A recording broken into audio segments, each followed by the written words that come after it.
Welcome to Buzz Across the Bluegrass, brought to you by the Kentucky State Beekeepers Association.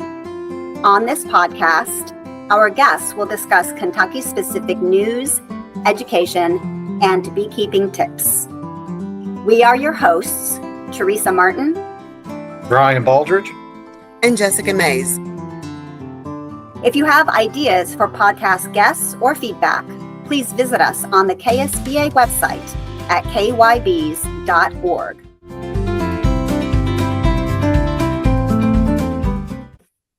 Welcome to our third episode of Buzz Across the Bluegrass. Today we are excited to welcome our guest, Angella Watson, who is the Agriculture Program Specialist at the USDA Farm Service Agency and Kentucky Outreach and Beginning Farmer Coordinator. Thank you for having me. I appreciate the opportunity. Angela, I know we've spoken briefly through email. I just want to say thank you so much for carving some time out to be with us this evening. I'm sure you're a busy person. I've learned a little bit about you just in the moments we've spoken, but for those listening, could you tell us a little bit about yourself? Sure, be happy to, Ryan. Thank you again for having me, and it's great to meet you as well in person, so to speak. Jessica, we met at another meeting, so it's great to see you again. So personally, I grew up on a farm in Taylor County, and I have lived in Adair County for all of my adult life. Got married to a nice man over there, and we live over there. I've worked for the Farm Service Agency for over 20 years. Started my career in the FSA Service Center in Columbia, there in Adair County. And then about 8 years ago or so, I came to our state office where I work now. And I've had a few different hats over my time at state office.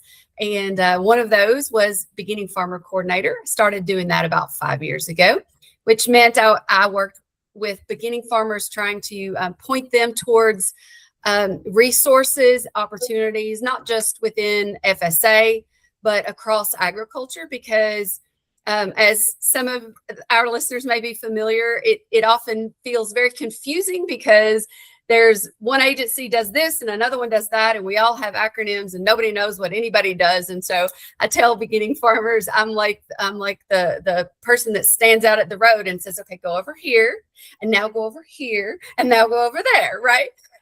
So I kind of do that, but recently I was able to transition into the outreach coordinator and public affairs person.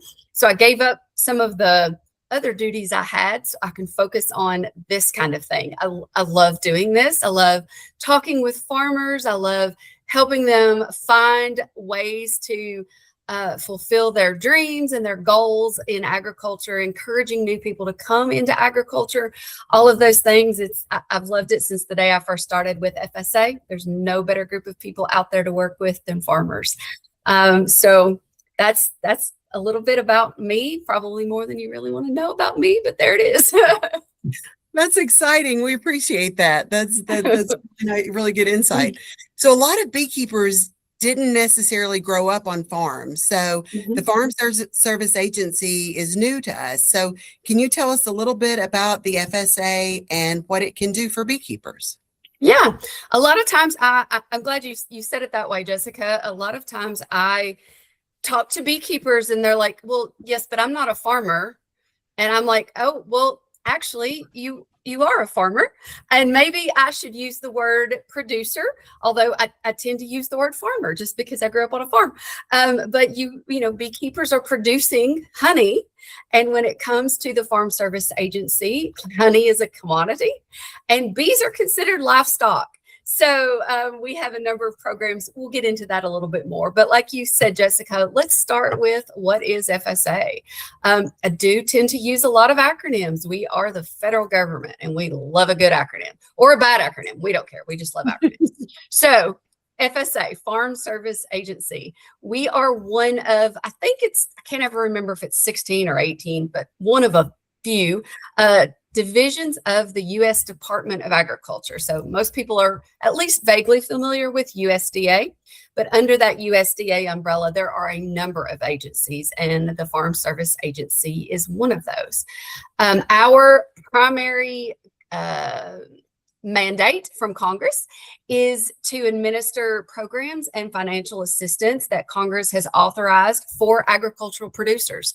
And that ag producers are anything from your traditional farmers who grow corn and soybeans for grain and maybe some wheat or tobacco or raise livestock, what we typically think of, from the time we're little bitty and we color pages with cows on them. That's a farmer, right?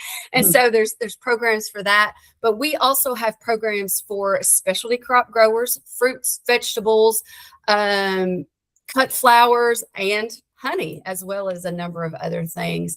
And so we love that is our mandate. And we are one of only a very few agencies in the USDA family that are customer facing. We have offices that cover every county in the state. There isn't a physical office in every county. We have 64 service centers scattered across the state of Kentucky, but all of the counties are in fact covered by a service center, and it's within a reasonable drive. We also do a lot of stuff electronically, of course, these days. And so we have something out there for agriculture producers of any kind. And that's what we do. That's our basic overview. We love working with farmers every day.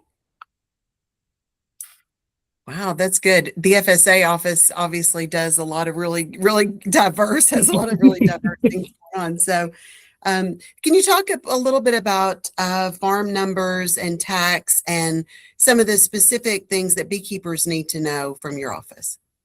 Yeah, that's a really great question. So in addition to the direct assistance that we provide to ag producers through our programs, the Farm Service Agency is also where you get a farm number.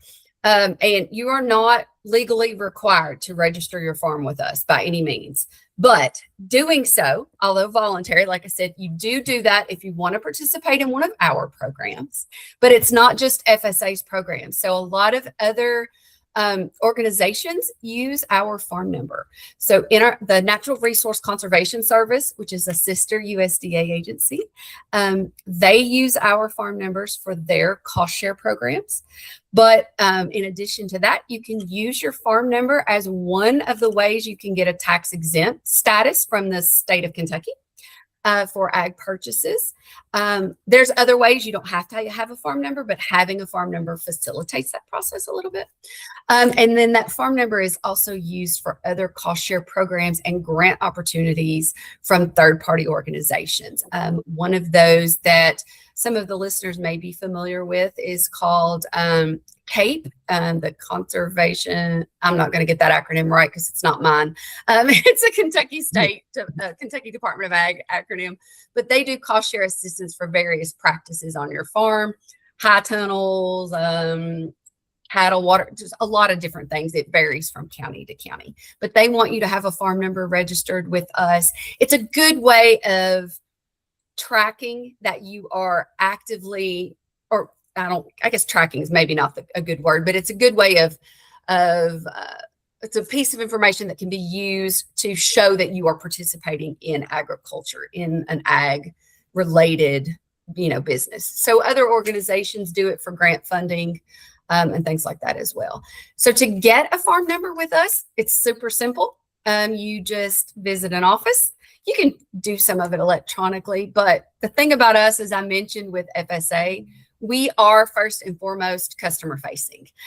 We're one of a few that is. You can walk into our office and talk with us, with personnel that are informed and willing to help. And so the easiest way is to visit an office close to you and take a copy of your deed or other proof of ownership. If you own the land, don't have to own the land, but if you own the land, that's what you take. And then if you don't own the land, but you lease it, you don't have to have a written lease. If you have one, bring us a copy of the written lease and we'll use that to get you attached to the farm that land is, right? We'll attach you to the farm number for the land that you lease. If you don't have a lease, that's perfectly okay. A lot of people still do handshake leases. And so all we have to have is a written statement from the landowner that, if I was the landowner, it would say, hey, Ryan is leasing my land. We don't have to know how much it's for. We're not asking for personal details. We're just verifying that you are in fact using that land for an ag-related, commodity or something like that. And so it's as simple as that.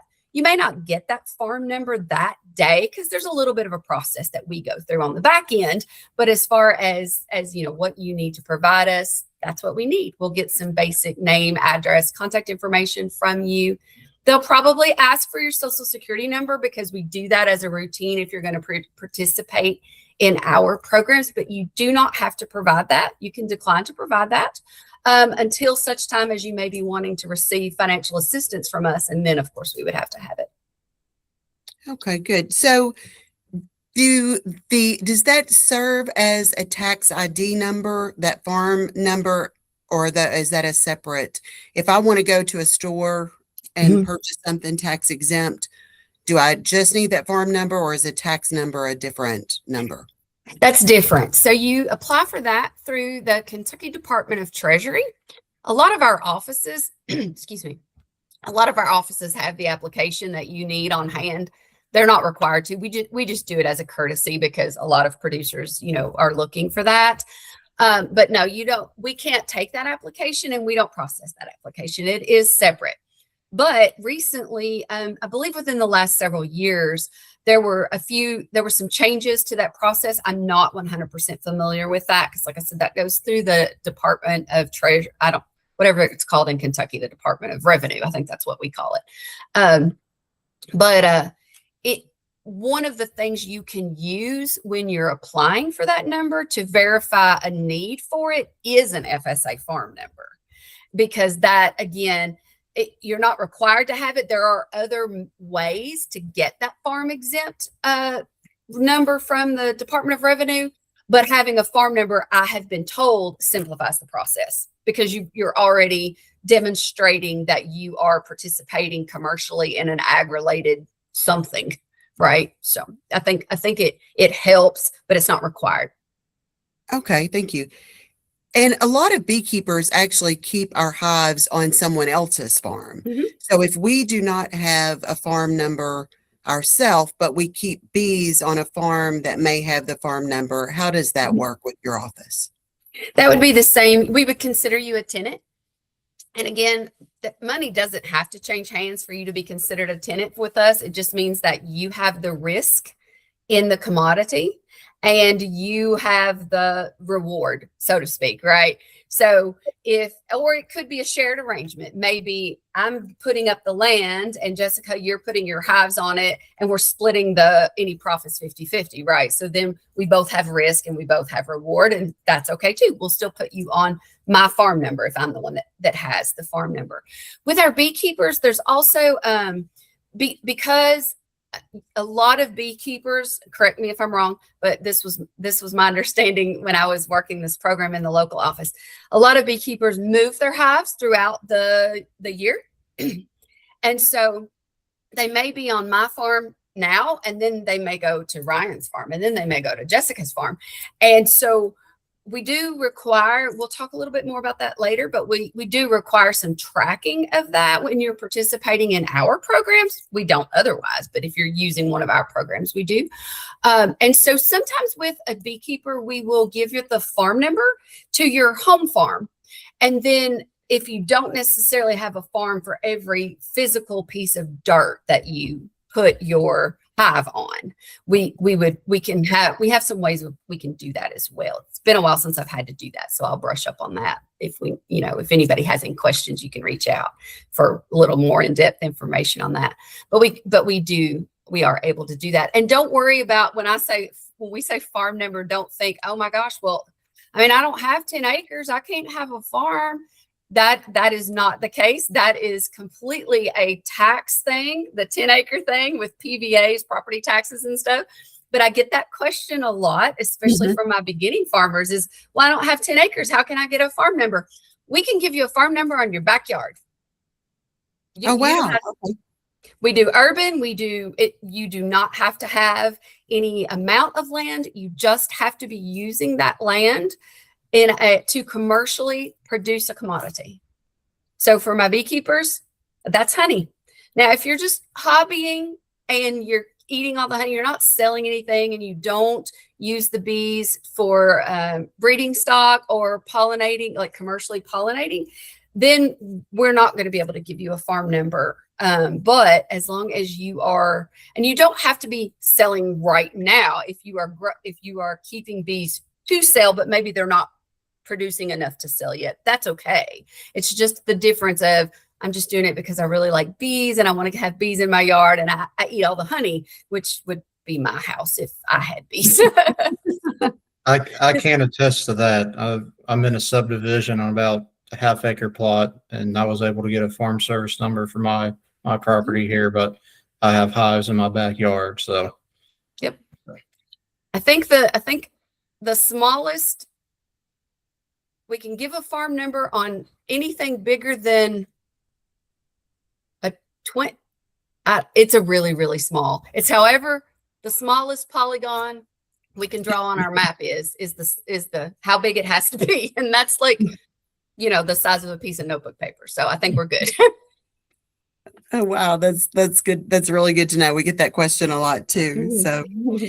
So can you talk a little bit about any other financial resources and grants? So once we get the farm number that qualifies us for USDA benefits and grants, what are some financial resources that we could use through your office?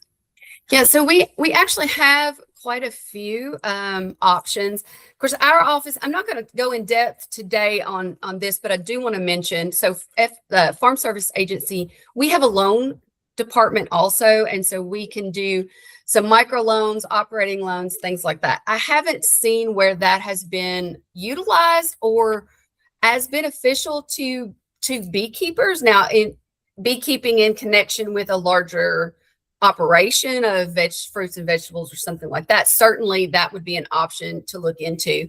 So I do just want to throw that out there, that is an option to explore. But I mostly want to focus on the 4 programs that we offer that are very beekeeper friendly, for lack of a better word. And the first one I kind of want to talk about is our crop insurance program. And so we offer through FSA crop insurance for crops that aren't insured by traditional crop insurance insurers. So in the state of Kentucky, traditional insured crops are corn, soybeans, and wheat for grain, tobacco, and a couple other things across the state that aren't as big. Those are the big ones, right? Everything else is considered non-insurable. So, because again, we like acronyms and weird words, we have a non-insured crop insurance program. We call it NAP. Again, that's one of the worst acronyms we have because it is technically the Non-Insured Crop Disaster Assistance Program. I don't know. Never have understood that acronym. Anyway, that program is considered a risk management tool because it does work like crop insurance. And so you purchase it in advance, just like you do any other insurance, and then you hope you don't need it, but it's there in case you do. And under that program, honey is a covered commodity. And so you can purchase that coverage and it would be catastrophic coverage for natural disaster that affects your honey yield. So a lot of times I have seen my beekeepers at home, we would use 2 of these programs in connection. So we would use the crop insurance program to cover losses in yield to honey production due to natural disasters. And then we use our disaster program, which is called the Emergency Livestock Assistance Program, or ELAP. There is a version of ELAP that is just for honeybees. And so the same disaster conditions that might affect honey yield could have affected your hives or your colonies, right? That's probably why your yield is lower, because something happened to your hive or your colony, right? And so with ELAP, if natural disaster causes your hive to be lost or your colony to be lost, And just to make sure we're all using the terms the same way, because I find that that's a common issue. We all speak our own industry language, and I think we use the terms the same way, but FSA defines the colony as the bees themselves and the hive as the physical structure. So just to make that clarification, when I'm saying your hives or your colonies, it could be both. I had a producer one year that a microburst of wind knocked everything over. He lost his bees, he lost his boxes, he lost everything in that wind, right? And he lost his honey. So we had damage to his livestock, his bees, and he had a loss in honey production. So the two programs together worked really well.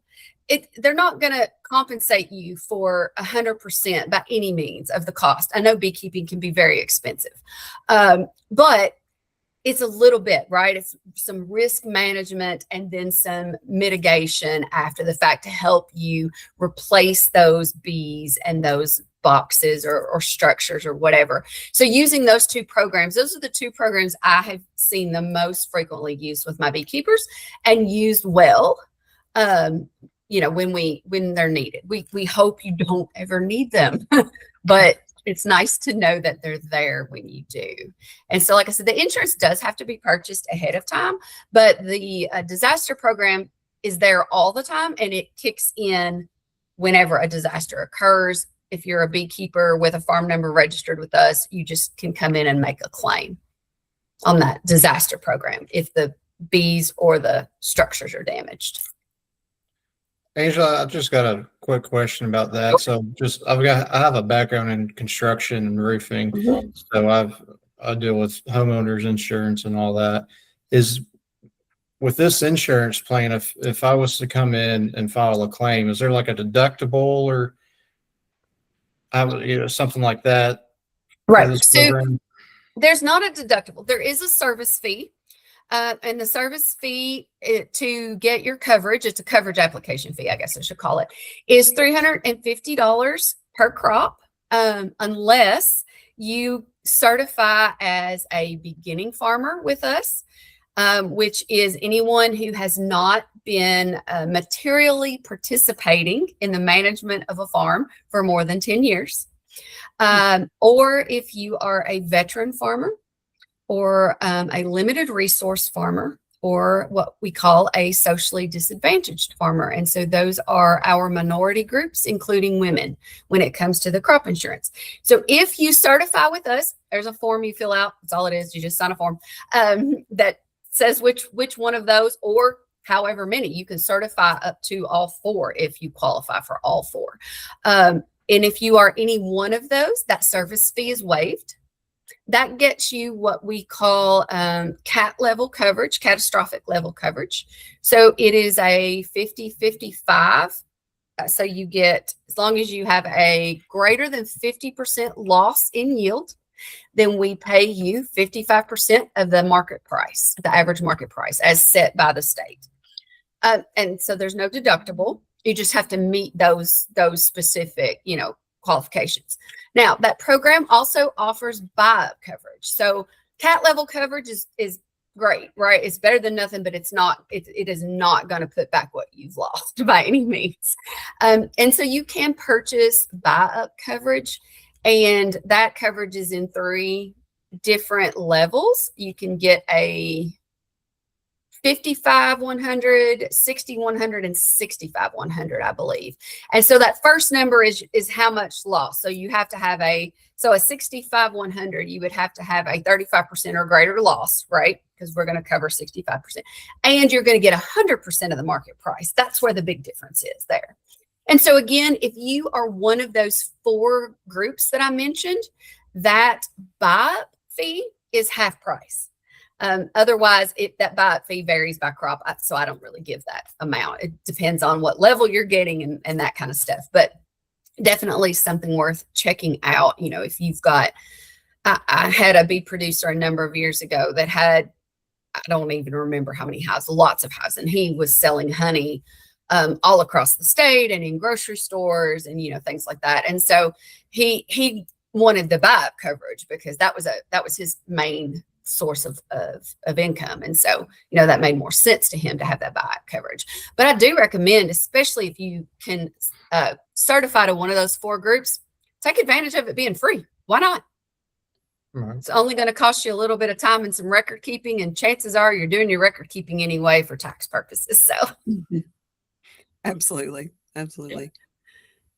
So Angela, the time's going really quickly here, but is there anything else that beekeepers need to know? We've got the farm number has been really big, the insurance and help with that, but is there anything else that beekeepers need to know about what your office can do to help? Yeah, I kind of mentioned the record keeping and, that you'd be doing the record keeping anyway. There is one set of record keeping that if you want to take advantage of these programs with FSA specifically, then you need to file a crop report with us or an acreage.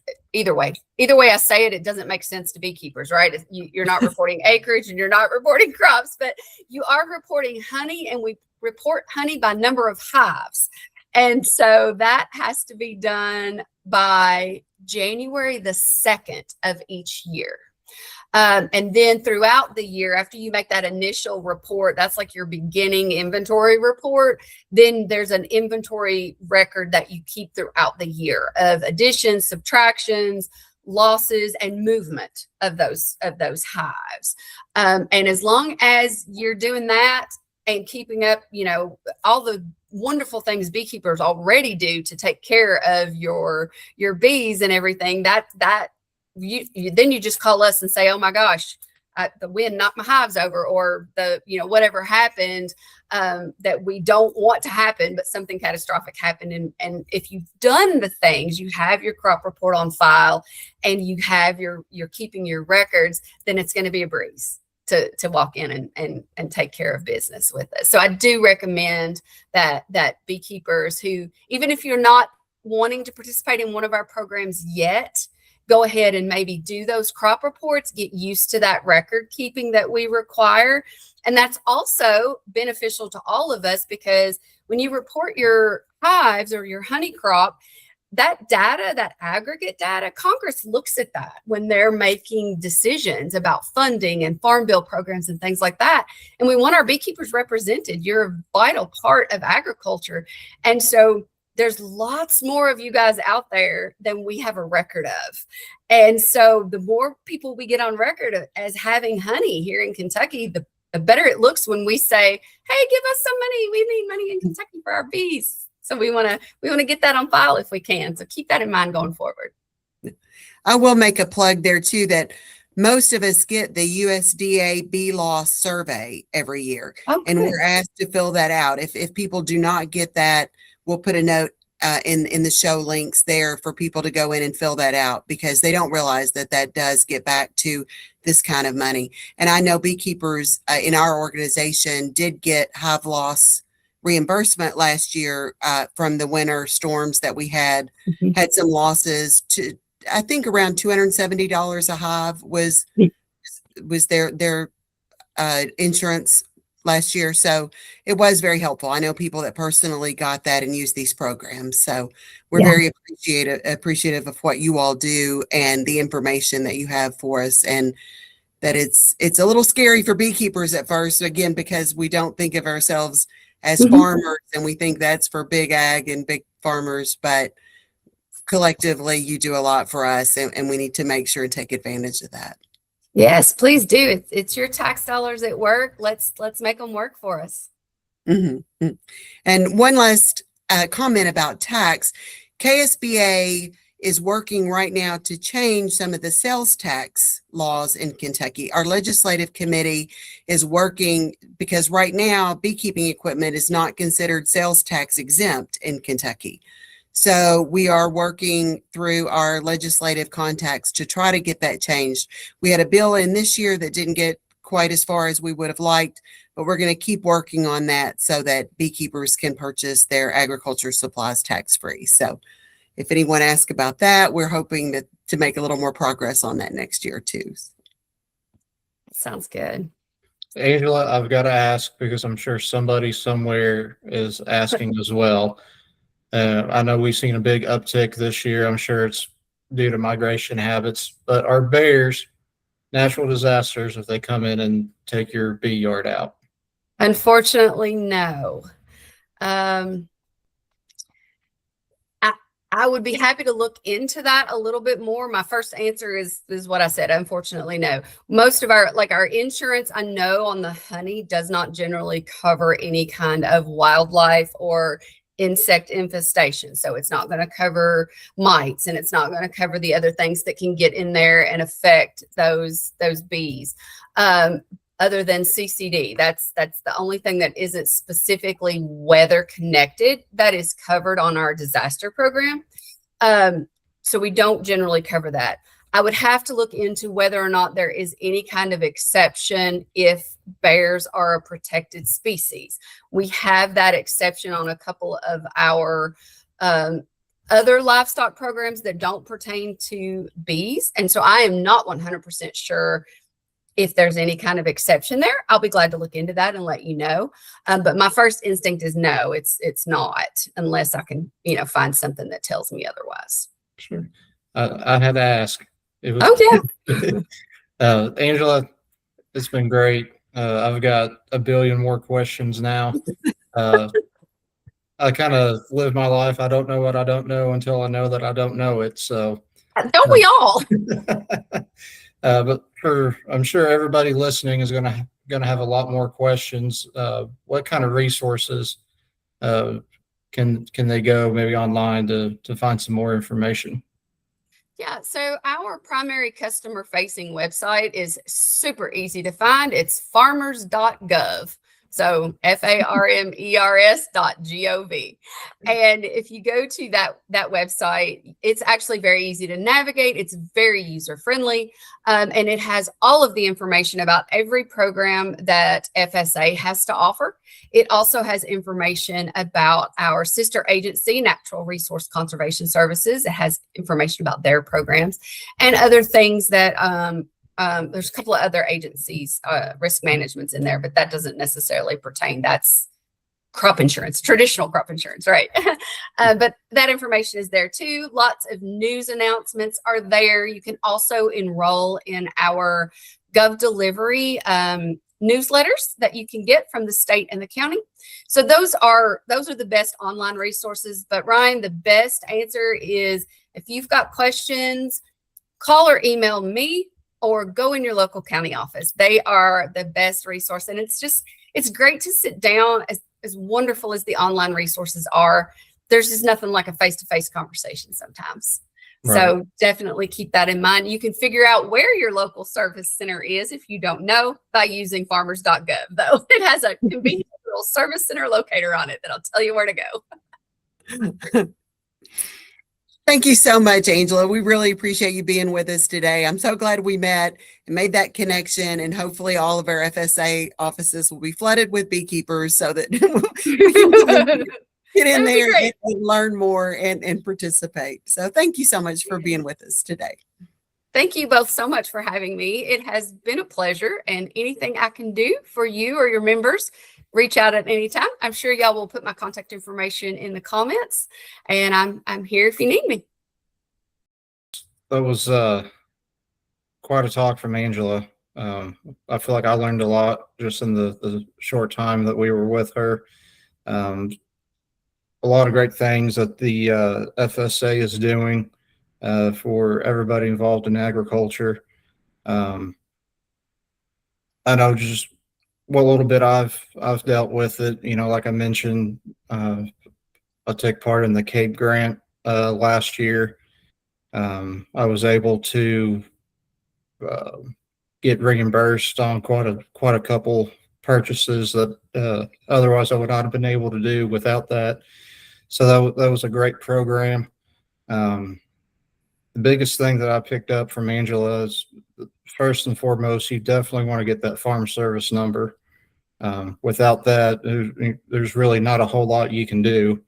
I went back and looked. I'm actually on 0.24 of an acre in a subdivision. So I've got neighbors within 40 feet on either side of me, both sides and behind. I mean, I'm in a subdivision, and I was still able to get that farm service number. So I was really blessed to to partake in that program. Oh, yeah, for sure. We get a lot of questions about programs that are available on that local level. And the CAIP, which is the County Agricultural Investment Program, CAIP, and that program is most every county has CAIP money by now. So that's something that certainly beekeepers should go to their extension office and talk to them about that availability of CAIP in their area. But that farm number really does help. There's also a small scale farm grant, and maybe early next year when we have some time, we'll do one of these podcasts on grants, specifically on grants. But the small scale farm grant, which is produced by Kentucky State University, also requires a farm number. So it seems like a lot of these grants and programs, it's really helpful to have that farm number. So FSA, and everybody, I think, thinks that you have to have a big quote unquote farm, but you're a great example that you don't need that. If you're using land to produce products, you can get a farm number. That's really helpful. Yeah, that was definitely one thing I was surprised about. When I first started beekeeping, I'm sure a bunch of other people would agree. We always hear, oh, there's grants, there's programs out there to help you get started. But it never really occurred to me that me, just being a hobbyist beekeeper, that, I could qualify for something like that. When I took part in the CAIP program, I had 4 or 5 hives. And the biggest thing I was able to get, utilizing that CAIP grant for was I actually purchased another beekeeper's operation. They were ready to retire, and I insured, all my T's were crossed and I's were dotted as far as the requirements. But, like I said, without that CAIP grant, I wouldn't have been able to go from 4 hives to almost 20, overnight, literally. Sure.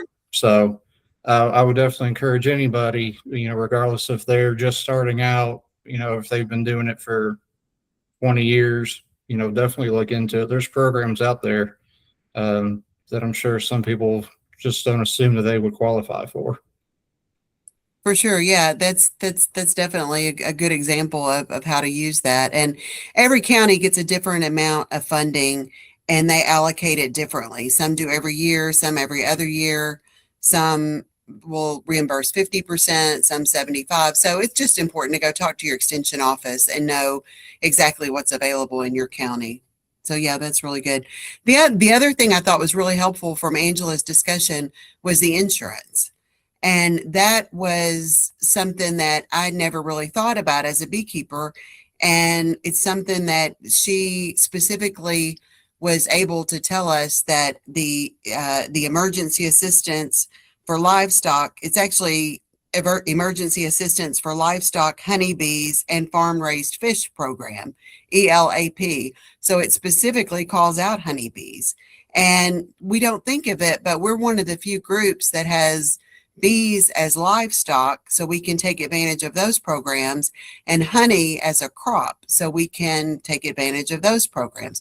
So I think we're uniquely situated to take advantage of some of these programs that most of us don't know anything about. I didn't know anything about those until last winter when I realized that FSA had declared some of the counties an emergency or a disaster area because of the winter storms. I thought that was just big tornadoes and floods and major disasters, but droughts, winter storms, there's a lot of things that it's important when we hear, oh, it was declared an emergency disaster area.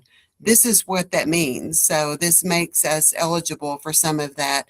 And also that women, veterans, some of these special groups can get a break on some of those costs. So I don't know nearly enough about that to go off and get it, but I think I'm going to go to my local FSA office and talk to them and make sure that I can learn more and that I'm included when some of those announcements come out and when there is something available. So insurance, even though it's not a catastrophic loss for a lot of us, we just accept, oh, we lost some hives.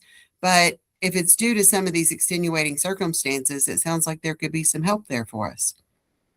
Yeah, that's why I would definitely encourage anybody to get to know your local your county ag agent. I'm blessed that Steve Musin, our Jessamine County agent, he is part of our local bee club, so I know him quite well. And honestly, if it wasn't for him, I would have never known about a good majority of this stuff when I did.